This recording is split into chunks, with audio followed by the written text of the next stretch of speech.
हिंदुओं में हनुमान भले ही भगवान राम के सेवक थे, पर उन्हें भी भगवान के समकक्ष रखकर पूजा की जाती है और उन्हें प्रसन्न करने के लिए हनुमान चालीसा का पठन किया जाता है। सभी श्रद्धालुओं को हनुमान चालीसा तो मुखाग्र है, पर ये कब, कैसे, किन परिस्थितियों में लिखी गई थी, इसकी जानकारी शायद कुछ लोगों को नहीं होगी। हेलो एवरीवन, मैं अनुराधा चांडक आज आपको यही घटना कहानी के रूप में सुना रही हूँ।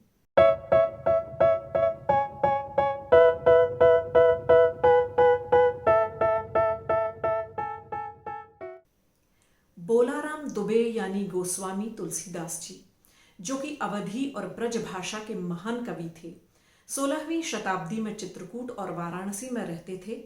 एक बार तुलसीदास जी यात्रा कर रहे थे, उन्हें मथुरा जाना था। सांझ घिरने वाली थी, मथुरा पहुंचना असंभव प्रतीत हो रहा था, तो उन्होंने रात होने से पहले अपना पड़ाव आगरा में डाला। आगरा के लोगों को जब यह पता लगा कि तुलसीदास जी आगरा पधारे हुए हैं, तो यह सुनकर उनसे मिलने के लिए, उनके दर्शनों के लिए लोगों का तांता लग गया। भीड़ उमड़ पड़ी। जब यह बात बादशाह अकबर को पता लगी, तो उन्होंने बीरबल को बुला भेजा और उससे पूछा कि बीरबल, यह तुलसीदास कौन है? तब बीरबल ने बताया कि महान कवि, लेखक और सिद्ध संत हैं तुलसीदास जी। इन्होंने ही रामायण का सरल पुनर्लेखन रामचरितमानस के रूप में किया है। मैं भी इनके दर्शन बस अभी अभी करके आया हूँ। यह सुनकर अकबर के मन में भी उनके दर्शन की इच्छा जाग उठी, पर अकबर बादशाह ठहरे। उन्होंने तुलसीदास जी को महल में आने का फरमान भिजवा दिया।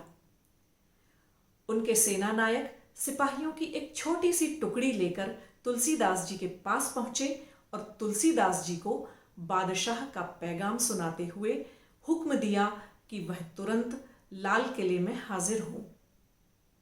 यह पैगाम सुनकर तुलसीदास जी आश्चर्यचकित हो गए।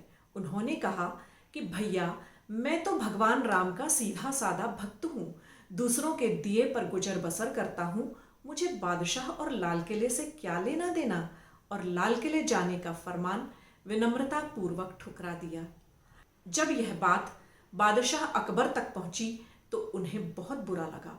बादशाह अकबर गुस्से में लाल पीले हो गए। उन्होंने तुलसीदास जी को जंजीरों में जकड़कर लाल किला लाने का आदेश दे दिया।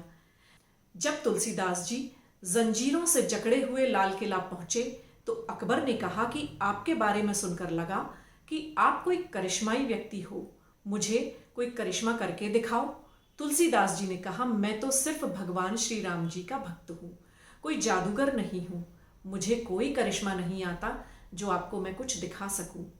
अकबर यह सुनकर भड़क उठा और आदेश दिया कि इनको जंजीरों से जकड़कर काल कोठरी में डाल दिया जाए। दूसरे दिन इसी आगरा के लाल किले पर लाखों बंदरों ने एक साथ हमला बोल दिया। पूरे किले में तोड़फोड़ और विध्वंस मचा दिया। लाल किले में त्राही त्राही मच गई। तब अकबर ने बीरबल को बुलाकर पूछा कि बीरबल, ये क्या हो रहा है? अचानक से इतने बंदर कहाँ से आ गए? तब बीरबल ने कहा, हुजूर, आप कल करिश्मा देखना चाहते थे ना, तो देखिए।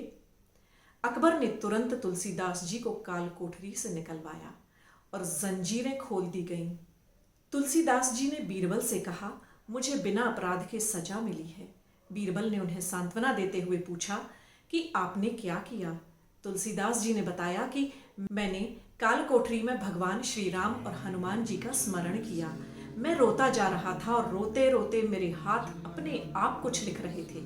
यह 40 चौपाई हनुमान जी की प्रेरणा से लिखी गई है। अकबर बहुत लज्जित हुए और तुलसीदास जी से माफी मांगी और पूरी इज्जत, पूरी हिफाजत और लाव लश्कर के साथ उन्हें मथुरा भिजवाया।